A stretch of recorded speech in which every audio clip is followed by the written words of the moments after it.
بسم الله الرحمن الرحیم. الحمد لله و الصلاة والسلام علی رسول الله صلی الله علیه و سلم و علی آله و صحبه اجمعین. دوستای عزیز و بخصوص خواهران و برادران تاجیکستان، السلام علیکم و رحمت الله و برکاته. و همچنان دیگر خواهران و برادران ما که در ایران هستند و افغانستان هستند و خصوصا خواهران و برادرانی که در تاجیکستان هستند، سلام و احترام تقدیم میکنم. دوستای عزیز، بعضی از مشایخ و علمایی که خود در منبرها و در بعضی از رسانه ها درباره دموکراسی و اینکه دموکراسی با اسلام مشکل نداره بحث میکنن و سر سخنهای ما هم انتقاد کردن و گفتن که سخنهای زنا نادرست است و کوشش میکنن که دموکراسی را جلوه بدن به این شکل که یعنی دموکراسی، منظور از دموکراسی شورا هست و وقتی که در اسلام شورا هست بنابراین دموکراسی هم کدام مشکل نداره. دوستای عزیز، ما اول میخوایم که این صحبت ها را برای او دوستای میکنم و برادرها و خواهرایی که در جستجوی حق هستند برای از اونا میگوییم و برای دیگرها و برای خود و برای کلگی از جانب الله هدایت میخوایم و بازو کسایی که دانسته و فهمیده حق قبول نمیکنه و باز کارشان است و وظیفه خودشان است، لکن مسئولیت ما چی است که باید برای دوستا برای همگی حق بیان بکنیم. در غیر از او باز روز آخرت دست شما می باشه و یخن ما بازی قسم میخوایم که در آخرت یخن شما باشه دست ما. باز اونجا باز شما دلیل نداشته باشین که باز بگوین که این استادها ما میشنیدیم و در سایز رو میشنین و اینا برای ما حق نگفتن. به می خاطر ما برای شما بیان میکنیم کی قبول میکنه و کی قبول نمیکنه او هدایت کار الله هست. اول توصیه میهی است بر از او علمایی که درباره از این صحبت میکنن. یک آیت برشان میگم و یک حدیث رسول الله صلی الله علیه و سلم میگم. آیت قرآن دوستای عزیز بر ما میگه که ولا تقف ما لیس لك به علم. ولا تقف ما لیس لك به علم. تقفو اینجا چی معنی؟ یعنی دنبال روی نکو، در پشت مردم نرو در چیزی که علم نداری، کورکورانه گپای مردم قبول نکو. ولا تقف ما لیس لك به علم، یعنی در پشت مردم اما تو دنبال روی نکو، بلکه الله متعال ان السمع والبصر والفؤاد، گوش تو، یقینا که گوش تو و چشم تو و قلب تو کل از اینا در روز آخرت از اینا سوال کرده میشه. الله برات گوش داد. دوزخی‌ها در دوزخ چی میگن؟ لو كنا نسمع و نعقل ما كنا فی اصحاب السعیر. اگر ما میشنیدیم و از عقل خود کار میگرفتیم ما نمی بودیم از اصحاب سعیر دوزخی. پس باید بشنویم، با چشم خود باید ببینیم، با فکر خود سرش فکر بکنیم، تحقیق بکنیم. ایناله خوب وقتی که فهمیدیم بعد از او باز بخیزیم برای مردم بگوییم که اینی حق است اینی باطل است. اگر هدف ما چی باشه؟ رساندن حق باشه. اما اگر هدف دیگه چیز باشه ما کدوم از کار نداریم، از قلب مردم بحث نمیکنیم. اما اگر هدف حق باشه باید انسان چی باید بکنه؟ شما جوانای محترم، خواهرای عزیز، برادرای محترم، شما که میخواین حق چیز سعی کنین. رسول الله صلی الله علیه و سلم چی میگه؟ میگه قاضیان فی النار و قاض فی الجنه. 3 تا قاضی هست، کسایی که قضاوت میکنن. این استاد راست گفت، این استاد دروغ گفت، این غلط گفت، این گپش درست است، این گپش نادرست است، این طور است. رسول الله صلی الله علیه و سلم میگه کسایی که قضاوت میکنن در هر مسئله که باشه 2 قاضی در دوزخ میره، 1 قاضی در جنت میره. کدام دو قاضی در دوزخ میره؟ اول قاضی که جاهل است، نمیفهمه قضاوت میکنه، تحقیق نکرده قضاوت میکنه، از دل خود مطابق مزاج خود فیصله میکنه، در دوزخ میره. رسول الله صلی الله علیه و سلم میگه که دوزخی است. دوم قاضی که حق میفهمه لکن به اهداف مختلف که باش که حاکم طاغوت ما خفه نشه، باش که فلانی اوف خفه نشه، باش که ماش ما قطع نشه، باش که امتیازات ما قطع نشه. مغضوب علیهم علمای بنی اسرائیل واره حق میفهمه عمل نمیکنن. این هم در دوزخ است.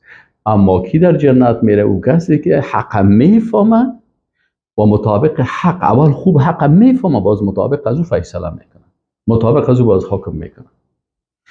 مسئله دیگه که است دوستای عزیز، عالمه سر مسئله دموکراسی.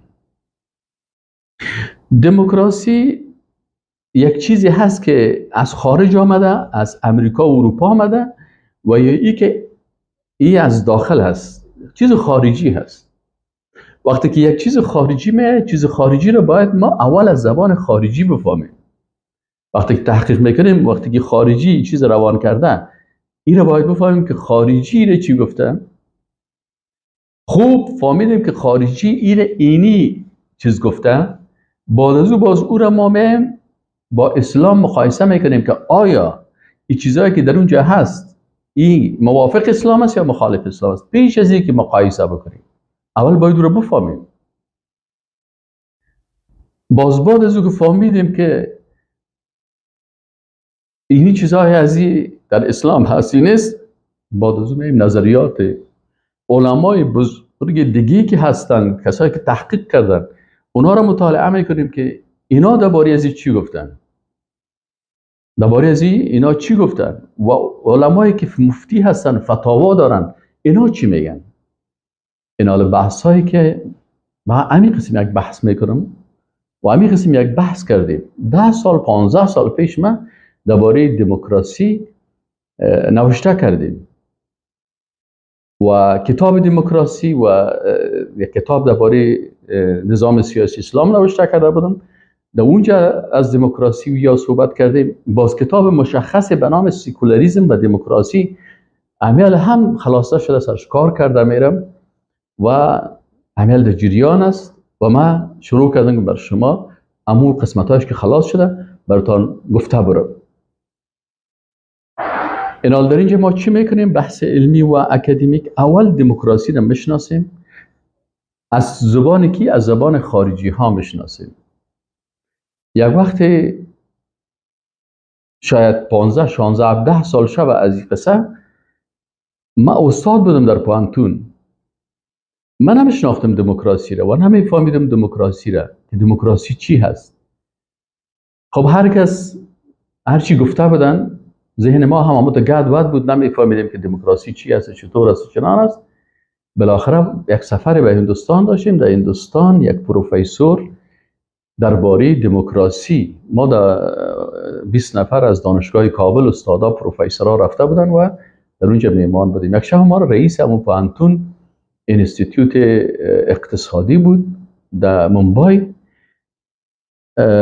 ما را میهمان کرد رئیس پوانتون، رئیس دانشگاه. یک استاد ما پوهان زدران نام داشت و انگلیسی را خوب میفهمید. بر از اینا گفت ما در میهمانی تان میریم، خود در میهمانی شما عادت است که شما همیشه در میهمانی تان در پالوی دیگر غذاها شراب هم میمانید. ما مسلمان هستیم، ما شراب نمیخوریم. او برش گفت که برادر این کشور دموکراسی است. در اینجا چی جایز است، چی ناجایز است، چی حلال است، چی حرام است، چی خوب است، چی زشت است، ایرا پارلمان ما با اساس دموکراسی فیصله میکنه. پارلمان در دموکراسی صلاحیت داره که حلال، حرام، جایز، ناجایز، خوب، زشت ایره تعیین بکنه؟ بله.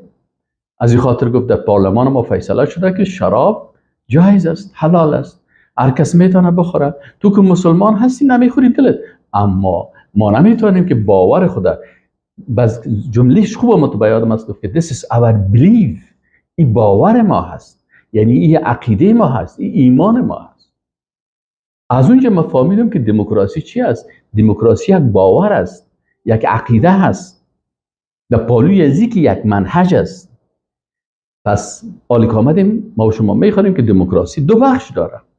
بین شروع میکنیم اول دموکراسی را در نزد غربی ها میفهمیم، بعد از این من از خود نمیگم، دموکراسی را از پیش غربی ها میفهمیم، بعد از این خوب دموکراسی را شناختیم، بعد از این هر کدام فکری از این میایم با اسلام مقایسه میکنیم، بعد از این نظریات علمایی که درباره دموکراسی بحث دارن، کتاب نوشته کردن، تحقیق کردن، علمای بزرگ هستن، گپای از اونها نمیشیم. بعد از اون میبینیم که علمایی که از پیشان فتوا خواسته شده و سوال کرده شده و اونا دموکراسی رو شناختن چه قسم فتوا دادن و به این شکل به نتیجه میرسیم. اگر گپ شما باز درست بود ما تسلیم گپ شما میشیم، اگر آنچه که در اینجا آمده بود واقعیت، کل ما تسلیم واقعیت میشیم. برای ما و شما اساس چی است؟ حکم الله هست و قرآن عظیم شان و سنت رسول الله صلی الله علیه و سلم و اجماع علمات اسلام و قیاس است. ما و شما میبینیم که علما الله چی گفته و رسولش چی گفته و علما چی اجماع کردن و چه قسم چی را بالای چی قیاس کردن و چی گفته. من شروع میکنیم. بسم الله الرحمن الرحیم. اول دموکراسی، کلمه دموکراسی را باید بفهمیم که دموکراسی چی معنی. دموکراسی، علما میگن که کلمه دموکراسی از دو کلمه یونانی، اصلش کلمه یونانی هست، به نام از دو کلمه یونانی که یکیش دموس است و دیگهش کراتوس. ببخشید اگه من تلفظ یونانیش نمیفهم، خب مقصد براتون میگم که دیموس و کراتوس.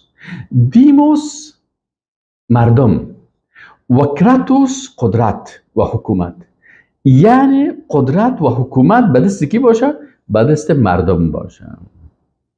خب این خود در لغت است، در لغت زیاد چیزا هست که ما و شما درست او را، اما در اصطلاح سیاسی که فعلا استعمال میکنن دموکراسی چی معنی؟ دموکراسی را در اصطلاح علما چی میگن؟ میگن دموکراسی رژیم است. اینه میگن که یعنی دموکراسی یک رژیم است، یک نظام است. متوجه شدین؟ دموکراسی یک رژیم است یا نظام است. این یک کتاب است، آموزش دانش سیاسی، تالیف حسین بشریه، تهران، مؤسسه نگاه معاصر، صفحه 161. این عالم چی میگه؟ کسی که کتاب نوشته کرده میگه دموکراسی رژیم سیاسی که قدرت عالیه را ناشی از رأی ملت دانسته و با وسیله ملت به طور مستقیم یا غیر مستقیم اعمال می شود. میبینید اینجا میگه قدرت عالیه، یعنی قدرت عالی که هست که او عبارت از چی هست؟ قانونگذاری هست و حلال تعیین کردن است، حرام تعیین کردن است، خوب تعیین کردن است، خراب تعیین کردن، حق باطل. میگه این چی است؟ خوب دقیق شوین که قدرت عالیه را ناشی از رأی ملت، نظر مردم. ملت یعنی مردم و با وسیله ملت یعنی مردم هستن که اینا چی میکنن؟ قدرت عالیه به دست از اینا هست، حکومت به دست از اینا هست. در حکومت قوه مقننه هست، قوه اجرایه هست و قوه قضاییه هست. کلش به دست مردم است. مردم هستن که قانون تعیین میکنن، مردم هستن که قانون تطبیق میکنن و مردم هستن که قضاوت مطابق این خوب و بد اینا قضاوت میکنن. خب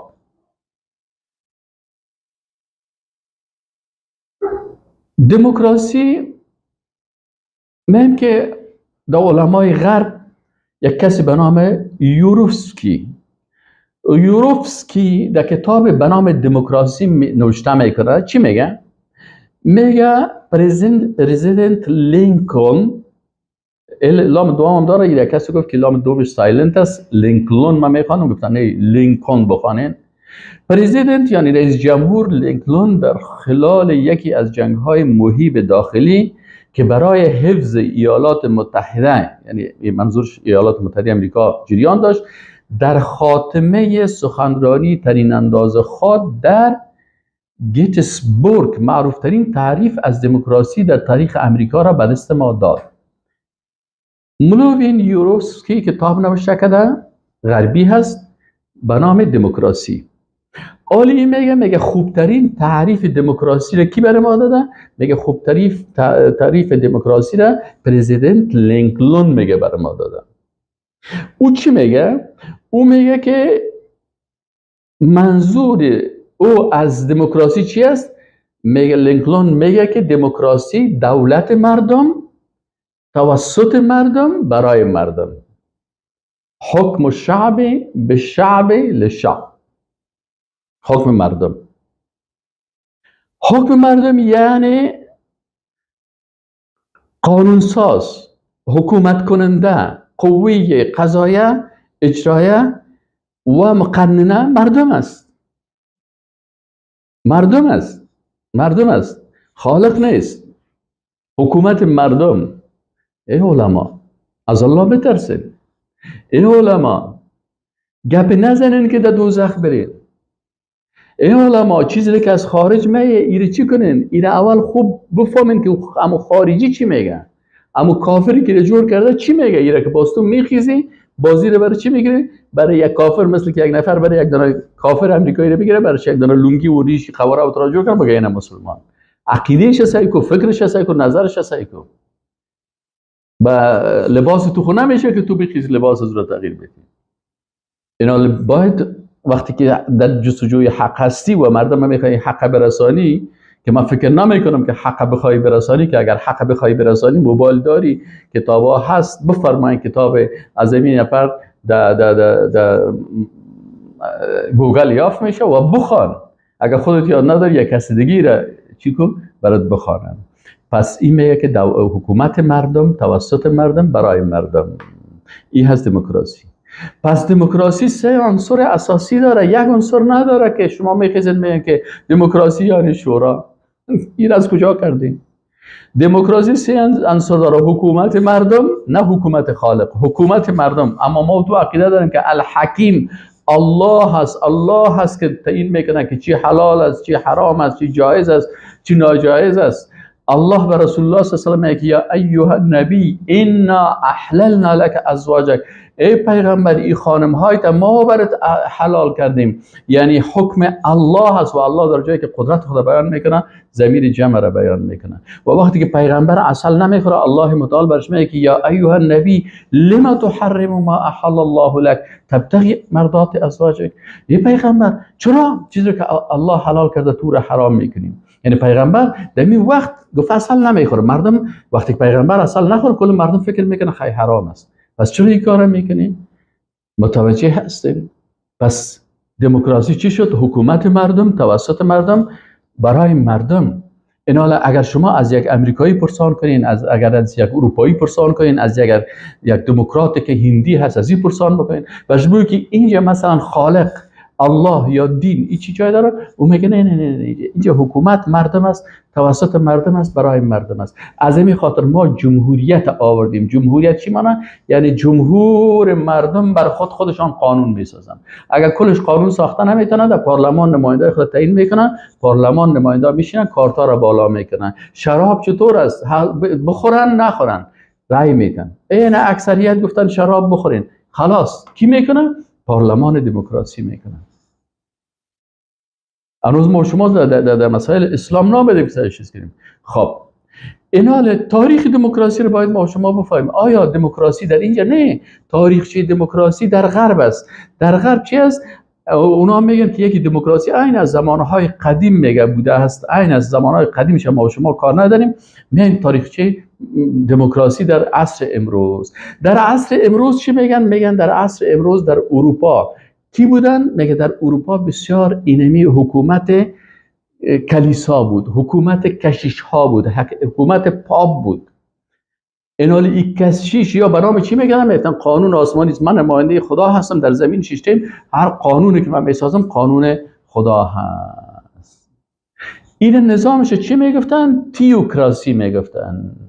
مردم اروپا از اینمی ظلم کلیسا خسته شدن، گفتن ما به عوض نظام تیوکراسی که نظام دینی کلیسایی هست، نظام پاپ و کشیش است، نظام نماینده خدا هست که هر چی که گفت، اگر گفت گاو سفید است و شیر سیاست تو حق نداری گپ بزنی. مردم از این خسته شدن، عوضش آمدن چی کردن؟ گفتن ما نظام دموکراسی میسازیم. پس تیوکراسی را وضع کردن، دموکراسی آوردن. از همین خاطر دوستای عزیز وقتی که چی هست ایناله یوروسکی چی میگه؟ میگه دولت تابع قانون اساسی که ریشه در ایده های آزادی خواهانه سیاسی دارد در اصل در اروپای غربی و ایالات متحده به عنوان یک وسیله دفاعی از حق افراد برای حفظ جان و مال آنها و به جهت آزادی دین و بیان پدید آمد. برای تضمین این حقوق معماران قانون اساسی بر رسیدگی و کنترل بر قدرت هر کدام از شاخه‌های دولت، تساوی افراد در برابر قانون، دادگاه‌های بی‌طرف و جدایی دین و سیاست تاکید داشتند. جدایی دین و سیاست تاکید داشتند. معنایش چی؟ یعنی معنایش ای که اساس فکر دموکراسی سکولاریسم هست. سکولاریسم هم باز دو بخش تقسیم میشه، سکولاریسم شرقی و سکولاریسم غربی. سکولاریسم شرقی